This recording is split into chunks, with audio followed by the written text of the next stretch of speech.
കർക്കിടക കഞ്ഞി ഉണ്ടാക്കാൻ പോകണം. அதுக்கு வேண்டிய இன்கிரீடியன்ஸ் நவர அரி இல்லைன்னா மட்டை அரிசியானாலும் எடுத்துக்கலாம். பச்சைப்பயறு, முதிரைனா கொள்ளு, உலுவ, மெந்தியம் எல்லாம் இந்த கப்பால் ஓரோ கப் எடுத்துட்டுருக்கேன். இது அரை கப் எடுத்திருக்கேன். இது ஜீரகம் 2 ஸ்பூனு. நவர அரி கொஞ்சம் ஜாஸ்தியாகவே எடுத்துக்கிறோம். இதெல்லாமா போட்டு கழுவி குக்கரில் போட்டுட்டு காட்டித்தரேன். அது எல்லாமா குக்கரில் போட்டிருக்கேன். இந்த டம்ளரால் 3.5 கிளாஸ் வெள்ளம் விட்டுட்டு 3 விசில் வைக்க போகிறோம். விசில் வச்சு வந்த பின்னா தான் உப்பு போட போகிறேன்.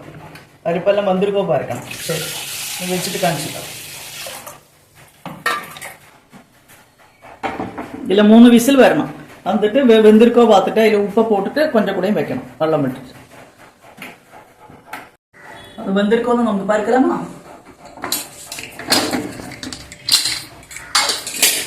அதில் கொஞ்சம் உப்பும் போட்டுட்டு அளக்கலாம்.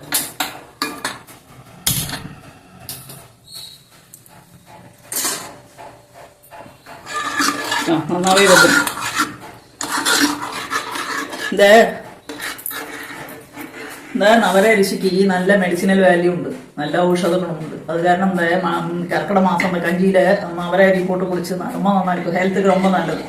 അത് ഷുഗർ ഒന്നും പെട്ടെന്ന് കൂടൊന്നും ചെയ്യാതെ, ഷുഗറേ കൂടാതെ. இந்த உலுவா கூட அந்த நொறுக்கு கோதும்பு வச்சுட்டு நமக்கு தேங்காயும் ஜீரகமும் போட்டு அரைச்சிட்டு அப்படியும் கஞ்சி வைக்கலாம். ஸ்வீட்டு வெல்லம் போட்டுட்டும் வைக்கலாம். இப்படி 3-4 விதத்தில் வைக்கலாம். இது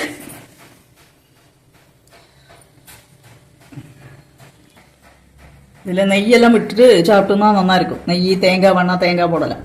நான் தேங்காய் போடுறதில்லை.